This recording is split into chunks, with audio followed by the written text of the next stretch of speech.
Okay, so we should be at double speed. This will be about a 20-minute video, just finishing everything up on this project. Alright, so we're adding hands. The hands that I have were terrible, so go ahead and delete the ones that we have. We ended up needing to crop out the balls, so it just looks terrible, so we're getting rid of them. Then I found some good hands online that automatically have the transparencies taken out of them. Again, just a Google search pulled up these two sets. So I think I'm going to try and use one of each, just to get variety so it's not just the same thing. So we're grabbing one. Then I'll just select one and use the magic wand to get rid of everything else. Cut and paste it. So I just have the hand, no odd borders. Size it down. Now the hand, if you put your hand up against your face, the thumb to kind of the index finger is about the size up to your forehead, so I'm just using that to roughly get the size so we don't have super tiny hands or super huge hands. Alright, so that one looks good. Grab one from this side. Now the color on these are different, but I can adjust the color if need be. So try and figure out, so again, select that bottom hand, use the magic wand, cut, paste, get rid of it. Drop it in there. Get roughly the same size. That looks really tiny over there, so I'm going to make it a little bit bigger. And the wrist angle is weird. It looks stupid in the small screen too. Maybe size, maybe angle. So checking the size again, a little bit bigger. Still looks really bad, so I think I'm just gonna skip doing the different sets of hands. Can't find anything that really works amazingly great, so I'll just use this one again. Alright, paste. So I tried selecting it. As you can see in the corner, it didn't select that well, so I'm just gonna go back to my other strategy. Select it, use the magic wand to select everything that's not the hand, cut, paste. Get rid of that. Shrink it down.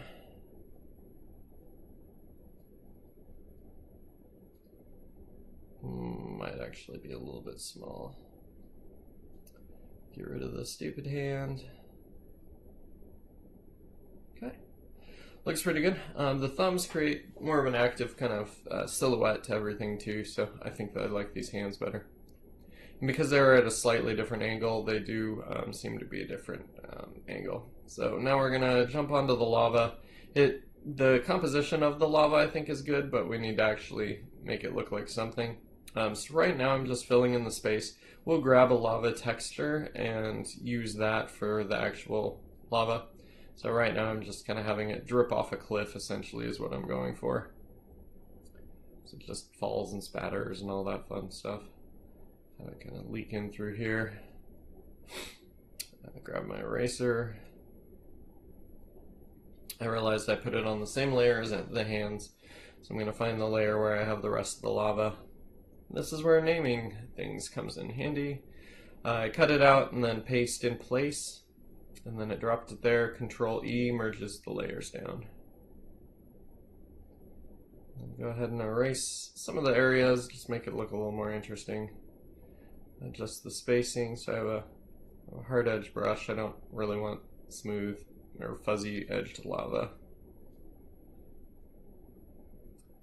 And again, I'm keeping an eye on that top right corner to see what the overall composition of it is. So I lock the transparency on that, so that way anything I draw stays within just the lava. And select that area. I'm actually getting ahead of myself. So I did find some good lava flow kind of images, so that's a pretty cool one. We'll drag that in. See how this looks since we actually do have the lava flow. Make sure it gets coverage there. Rasterize it. So it's there. It's something. It looks pretty not great, so I'm playing with the different color options. In the small screen it looks pretty bad even, so let's try something different. So this has a little more of a flow that I'm liking, so we'll try this guy. So a lot of this is trial and error, just learn and grow. It's kind of the name of the game. So try and set that over what we have here, and then add some flow to it and liquefy. So the brush isn't turned up very strong, so turn up the pressure and get a little bit of a more of a flow kind of feel to it, just dragging along the path. Then I'm going to copy that since I already have it. And then select the meat out of that one, copy paste, flip it horizontal, and bring some of that into this flow. And then I merged the layers down before realizing that the sky from the other one is actually cutting off to the right, so I need to, and I get kind of far ahead. I actually liquefied it, haven't realized that I did this, so I'm now adjusting all of these. I'm gonna fit those flows. Add some interest, add squiggles where it was squiggle, and this is where I realized that that screen is there. I already merged them down, so there's not a whole lot I can do at this point, other than bring it back in.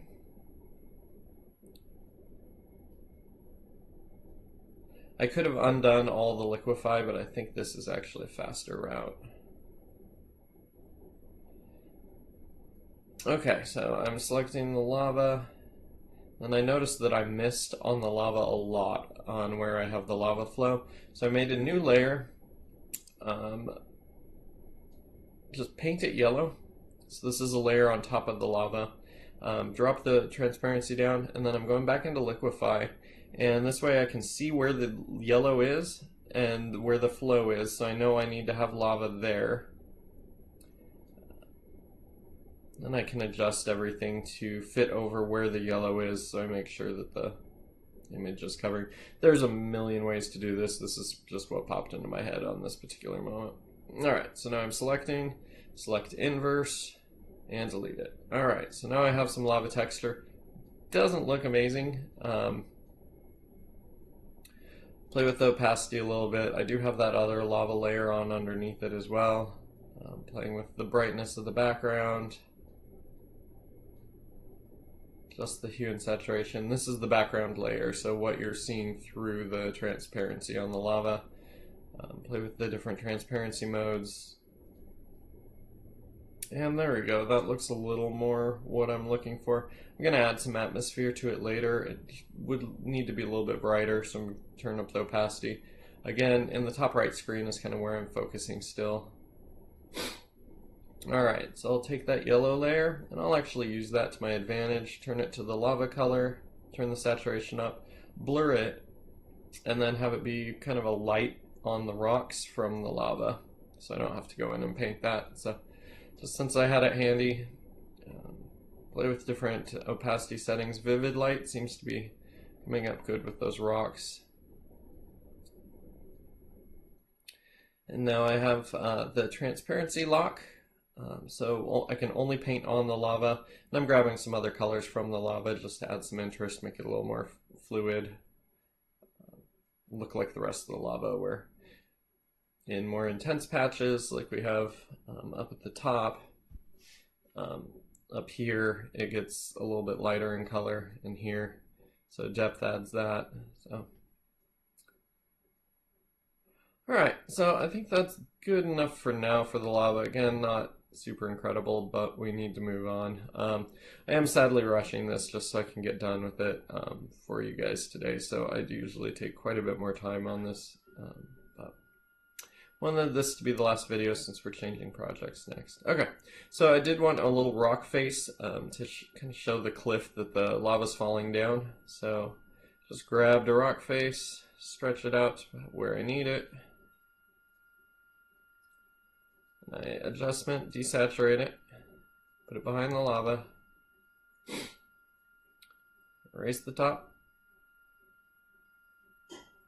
I think I went a little too far on that. Blur it just a bit.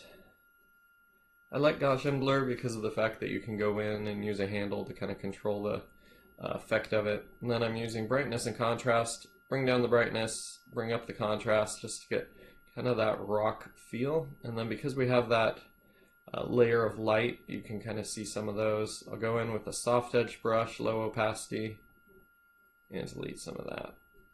So we just kind of have the feel of the rocks cliff in the background. Okay, so next we will work on the sunlight rays. So I'm going to get a little reference, just peek at what those look like with trees, what makes them kind of interesting. We did lay those out a little bit in the background, as you can see, last week, but I want to just add a little more details on the tree.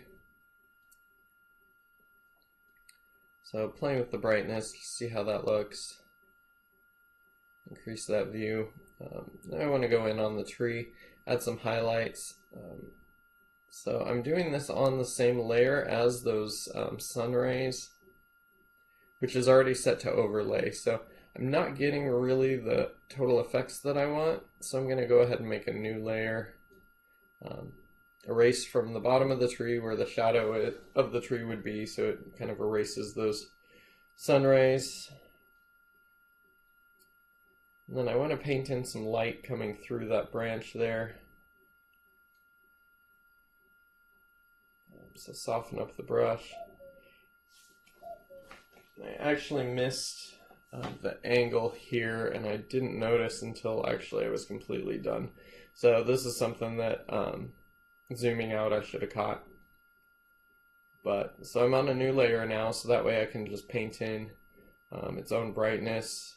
I'm sampling the sky, so just kind of blend in the tree so it doesn't stand out quite so much. And then using a soft eraser to delete. And so all the rays going through the tree are consistent angle, but all the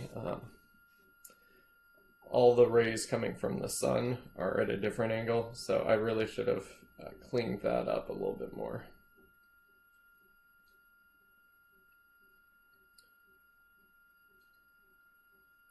Okay, so next up, I'm going to call that good with those God rays. Next up, I want something for his head. So I had the idea of that smoke would be kind of cool. So I'm going through my brushes, importing some brushes. I actually have some smoke brushes, so I'm going to go down here to the bottom where they are. Your brush storage will look a little bit different than mine because of the fact that you guys have a slightly older version of Photoshop, and they just started doing brushes in the folders. Alright, so I like the shape of this smoke, and I'm trying to paint for a while with it and can't figure out what's wrong. Again, this is why you don't rush. Just take your time. Treat it as an artwork. If you enjoy the painting and get time to paint, then you don't run into mistakes like this. So after doing all this, I realized I was on the eraser that whole time, so that's why I wasn't getting any paint. Alright, so I got the brush working. Go back to brush I want, get the angle I want. If you increase the spacing, you can see the shape of the brushes better. Shrink that down, switch it to white. Alright, so, and I really love these smoke brushes. They make a really cool effect really easy. So I'm gonna use this one and check what it looks like, shrink it down a bit, and just add a light phase of that. Just create some interest in the shape. Alright, now we need to add the kind of lava light. So I'm just going to go in, do one touch lightly with that, and then add the sunlight. Go in with yellows, add a slight touch. And then I have these on different layers, so that way I can erase where I don't want it. So I don't want the sunlight down near the fire. I don't want the fire at the top of the sunlight. So just kind of to create the effect that the smoke is catching the actual light that exists. So I'm going to grab a soft brush. Paint a little bit of sunshine on this. It's pretty subtle. These are the effects though that kind of make things seem a little more believable. I probably should have spent more time on this, and that smoke would have cut a little bit of that. Alright, so kind of paint out that edge. Some of those edge rims from the... And honestly, I should have pulled up more reference. Okay, so we're calling that good with his head. It's a little big. Let me shrink it down, and then it's also on top of the head. that he's juggling, which the head would be out front. So I'm going to grab all those head layers and bring them over the head. Okay, so that's the direction I'm thinking. Do a few more adjustments. Alright, so now I am going to add the final layers, and again, I can't hit this home more. The kind of final touches that really sell things as existing in the same worlds are light, shadow, and atmosphere. So I made a light for the sunlight layer, a lava for the lava light layer, and then a shadow for just general shadow. So we'll start with shadow, set it to multiply, just grab a dark color. I'm going to go a little more dramatic and use kind of a dark purple. And the beautiful thing is with these shadows, so now I'm selecting all the heads because I don't want to paint the background, so I'm selecting all the stuff that I'm going to add light to, so the heads and the body. So now I'm painting in some shadows. I probably could have gone even heavier with these, because you can always go overboard and decrease the opacity, but you have to duplicate layers and stuff in order to create more intensity. So I'm just painting in shadows where shadows typically fall on the face, the corners of the nose, the mouth, that sort of thing, and then whatever sides aren't really facing sunlight. And I'm going to add in the hands into the selection as well. Again, I just did that holding Shift and Control, and then clicking in the window of the item, and it'll select it. If I don't hold Shift, it will not add to the selection. If I don't hold Control, it won't. It will just select the layer. Okay, so seeing how that looks, that face is really dark. I'm not a huge fan, but I'll work on it later. Alright, so set the sunlight to overlay, start painting in some light. And I already did this in one of the previous videos and then had to move the heads, and since it was all on one layer, I had to just erase all of that work. So do think about your process. This would probably be one of the last steps, unless you had a light shadow just individually for each head, which would then create a ton of layers for you. Alright, so now we're done with the sunlight for the most part, and I'm jumping into the lava. And so I have it set to multiply right now, so it's treating it almost like a shadow. And with this, I'm going to go really overboard because of the fact, again, I can lighten it up.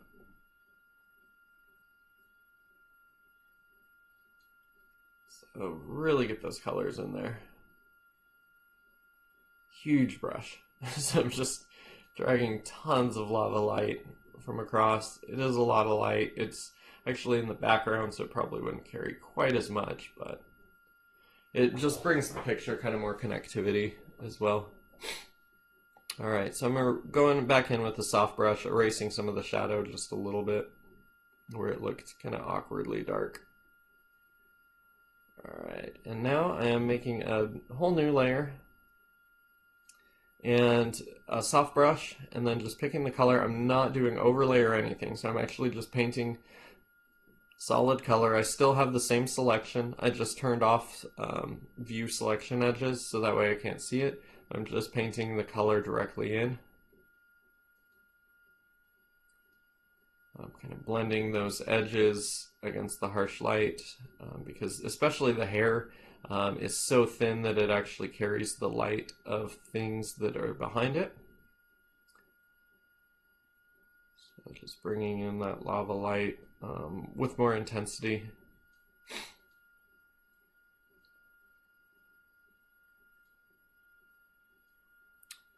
Okay, and then I want a little bit of atmosphere, so I just pulled up a puff of smoke steam.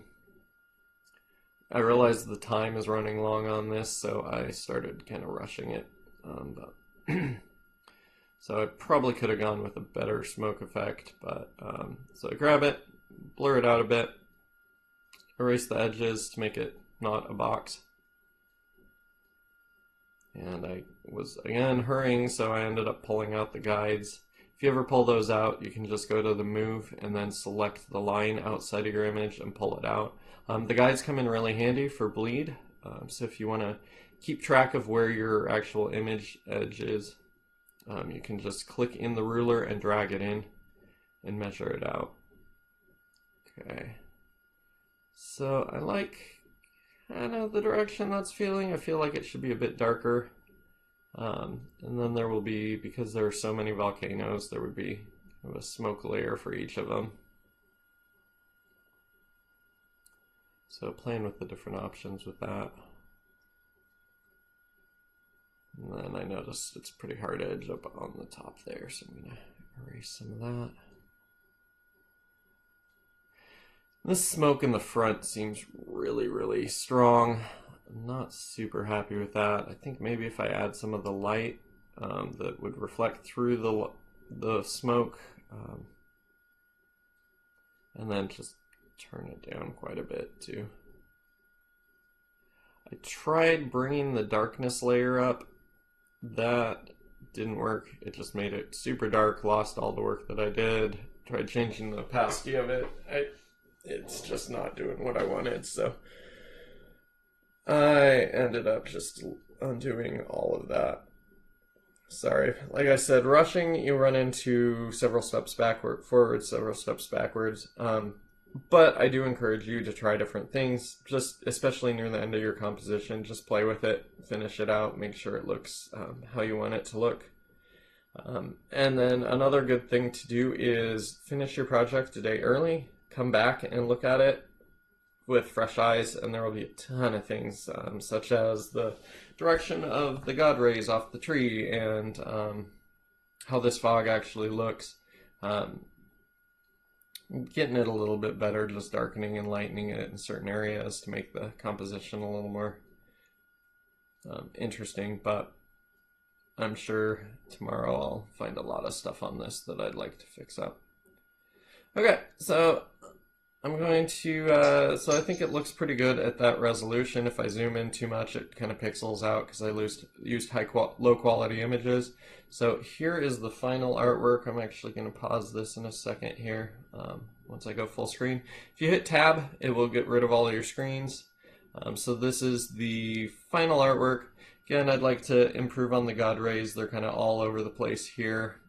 I could even add a little more of the light to his lapel and a little more sunshine to this arm, and this hand does look a little bit dark. So again, you have when you're finished, you notice a lot of things, so give yourself some extra time to correct those things and tweak them out. But it came up pretty much as I had envisioned the first one. I think up here in a second I actually pull up the original. So again, tab hides all of those layers. So here was the original design, just the original sketch. So we have a guy juggling heads, lava soap, really, really rough sketch, and then our final kind of actuated all those ideas. So hope you enjoyed, hope you learned a lot. Thanks for watching.